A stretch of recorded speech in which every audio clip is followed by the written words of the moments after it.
भोगावती शिक्षण प्रसारक मंडळ गेली कित्येक वर्ष सत्ताधारी मंडळींच्या हातात आहे, परंतु त्यांना आजवर घटना दुरुस्ती करता आली नाही।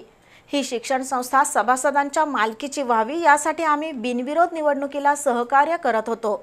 मात्र शिक्षण संस्थेचा राजकीय अड्डा बनवण्यासाठी सत्ताधाऱ्यांनी सभासदांच्या माती ही निवडणूक लादली आहे, असा आरोप दादासाहेब पाटील आघाडीच्या नेत्यांनी भोगावती इथं पत्रकार बैठकीमध्ये केला। भोगावती शिक्षण प्रसारक मंडळाच्या होऊ घातलेल्या निवडणुकीसाठी दोन तगडी पॅनल एकमेकांच्या विरोधात ही निवडणूक लढवत आहेत। भाजप शिवसेना शिंदे गट, स्वाभिमानी शेतकरी संघटना, धैर्यशील पाटील गट सत्ताधारी मंडळींच्या विरोधात या निवडणुकीत उतरले आहेत। या पार्श्वभूमीवर भाजपचे ग्रामीण जिल्हा उपाध्यक्ष रवीश पाटील यांच्या उपस्थितीत पॅनल प्रमुखांच्या समवेत भोगावती इथं पत्रकार बैठक झाली। गेले कित्येक वर्ष शिक्षण संस्थेचा वापर सत्ताधारी मंडळींनी राजकारणासाठी केलाय, त्यामुळे या संस्थेचा शैक्षणिक दर्जा ढासळत चालला आहे।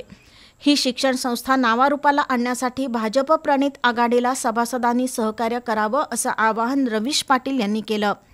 गेल्या 20 वर्षात सत्ताधारी मंडळींनी फक्त सत्तेसाठीच या शिक्षण संस्थेचा वापर केला। ही संस्था विकासापासून वंचित राहिली।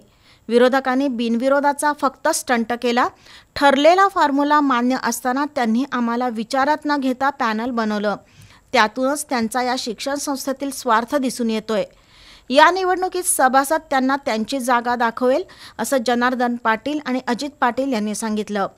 दादासाहेब पाटील कौलवकर यांनी भोगावती कारखान्याच्या सभासदांच्या मुलांना उच्च शिक्षण मिळावं यासाठी या शिक्षण संस्थेची उभारणी केली। मात्र राजकीय अड्डा बनवण्याचं काम ही मंडळी करत आहेत असा आरोप धैर्यशील पाटील यांनी केला। सभासदांनी या निवडणुकीत या पॅनलला संधी द्यावी, आम्ही ही संस्था सभासदांच्या हक्काची करू असं आश्वासन पाटील यांनी दिलं।